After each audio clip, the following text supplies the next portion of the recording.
ওম নমস্তে সবাইকে। জয় শ্রীরাম, জয় শ্রীকৃষ্ণ, জয় জয় রেবার্থ।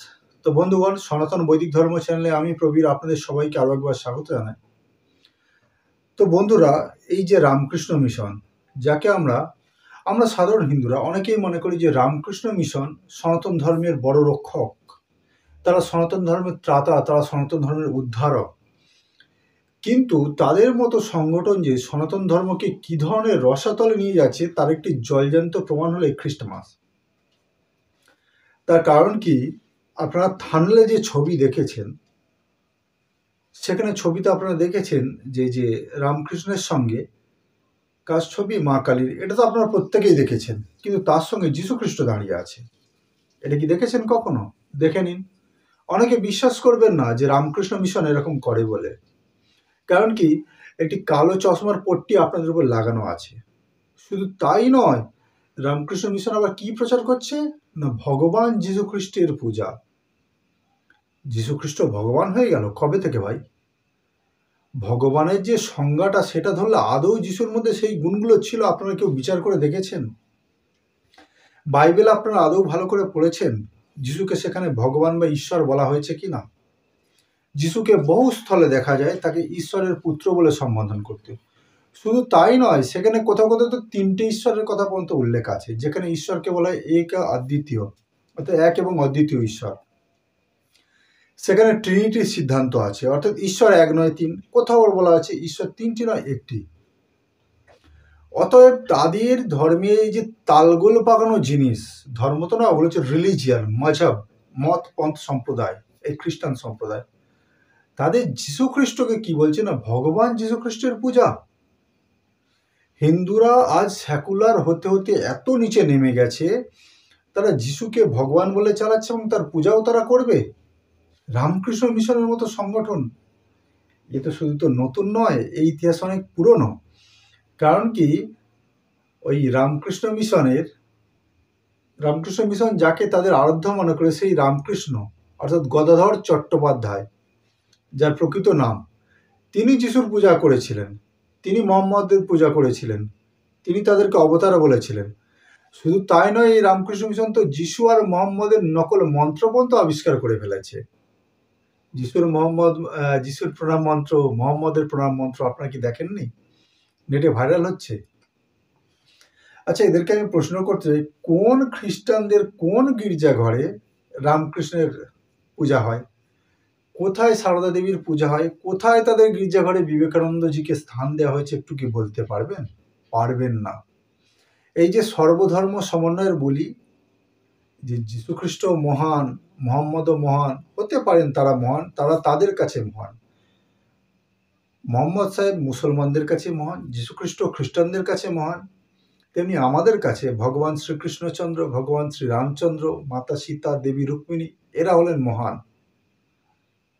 কিন্তু তাই বলে যীশুখ্রিস্টের চরিত্র না পড়ে ভালো করে, বাইবেলের আগা পাঁচতলা উল্টে না দেখে তাকে ভগবান বলে দেয়, যেখানে বাইবেল তাকে ভগবান বলছে না, বাইবেল তাকে ঈশ্বরের পুত্র মানে ভগবানের পুত্র বলছে, সেখানে ভগবান যীশুখ্রিস্টের পূজা।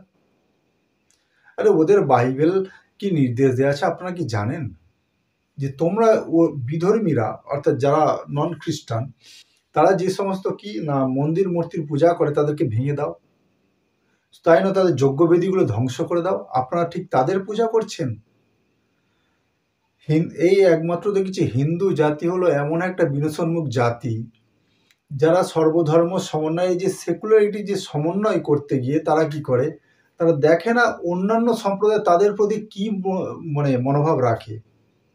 এবার আপনারা বলবেন, আপনি কি তাহলে খ্রিস্টানদের, মুসলমানদের সম্মান করেন না? হ্যাঁ করি, আমি অবশ্যই সম্মান করি। আমি ততটুকুই তাদের রিলিজিয়ানকে সম্মান করি, মতকে, যতটুকু তারা আমার ধর্মকে সম্মান করে। আমি ততটুকুই মোহাম্মদ সাহেবকে সম্মান করি যতটুকু মুসলমানরা ভগবান শ্রীকৃষ্ণ শ্রীরামচন্দ্রকে সম্মান করে। আমি ততটুকুই যীশুখ্রিস্টকে সম্মান করি যতটুকু তারা আমাদের ভগবান শ্রীকৃষ্ণ শ্রীরামচন্দ্রকে সম্মান করে। হিসাব বরাবর হয়ে গেল। তারা যেমন সম্মান করেন আমিও তেমন সম্মান করি। আমি তো অসম্মান করার কথা বলছি না এখানে, যে আপনারা যীশুখ্রিস্টকে অসম্মান করুন বা মোহাম্মদ সাহেবকে অসম্মান করুন। কথা হলো এটাই যে নিজেদের ধর্মীয় স্থলে ওদের পূজা কেন হবে, ওদের উপাসনা কেন হবে? যেখানে বাইবেল নিজে বলছে যিশু হলো ঈশ্বরের পুত্র, সেখানে যিশুকে ঈশ্বররূপে কেন পূজা করা হবে? শুধু তাই নয়, রামকৃষ্ণদেব যিশুকে, মোহাম্মদকে, শ্রীকৃষ্ণকে সবাইকে এক পর্যায়ে বলেছেন যে এরা রাম, কৃষ্ণ, শিব, নবী, যিশু, ঈশা সব এক। এমনকি তিনি রামকৃষ্ণ এও বলেছেন যে ইসলাম হলো মা কালীর তৈরি ধর্ম। তাহলে মা কালী ইসলামকে তৈরি করেছেন। আর ইসলামের প্রকৃত স্বরূপ আপনারা যদি পড়তে চান, আপনারা সহিহ হাদিস পড়ে নিন, মানে বুখারি হাদিস পড়ে নিন, আপনারা কোরআন পড়ে নিন, আপনারা বুঝতে পেরে যান ইসলামের সত্যতা। এবং আপনারা যারা যারা মানে এই রামকৃষ্ণ মিশনের কাণ্ড দেখে অবাক হচ্ছেন, ভাবছেন না বাইবেল তো খুব মহান, আপনি আমাদের ভুল বোঝাচ্ছেন, তো আপনাদেরকে বলবো একবার বাইবেলটা দয়া করে পড়ুন।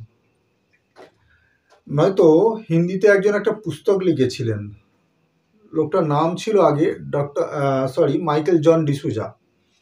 তিনি বাইবেলের অনৈতিক জিনিস থেকে দূরে এসে তিনি কি হচ্ছেন সনাতন বৈদিক ধর্ম গ্রহণ করেছিলেন। পরবর্তীকালে তার নাম হয়েছিল অরুণ আর্যবীর। তিনি আগে খ্রিস্টান ছিলেন, তার নাম ছিল মাইকেল জন ডিসুজা। পারলে তার বইটি পড়ে নিন, যে বাইবেল আর সনাতন ধর্মের আকাশ পাতাল তফাৎ। সেখানে যীশুখ্রিস্টকে ভগবান বলা, আহা! এ কাজ কারা করতে পারে? ধর্মান্ধ এবং অন্ধ ভক্তরা, যারা প্রকৃতপক্ষে শ্রীকৃষ্ণ শ্রীরামচন্দ্রের অনুসারী, তারা এ কাজ করতেই পারে না।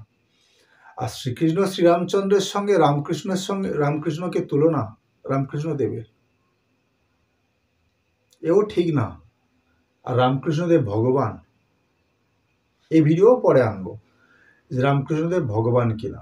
রামকৃষ্ণদেব যদি ভগবান হবেন, তিনি যে পদ্ধতিগুলো অবলম্বন করেছিলেন সেগুলো যদি আপনার সামনে তুলে ধরি, তখনই আপনারা বুঝতে পারবেন যে রামকৃষ্ণজি কত বড় মহাপুরুষ ছিলেন। আমার কথাই বিশ্বাস করতে হবে এ কথা আমি বলছি না। যেহেতু আমাদের পুস্তকে রামকৃষ্ণজিকে মহাপুরুষ বলা আছে, আমরা সেভাবেই সম্মান করব, কিন্তু এই নয় তাকে অন্ধের মতো অনুকরণ করব।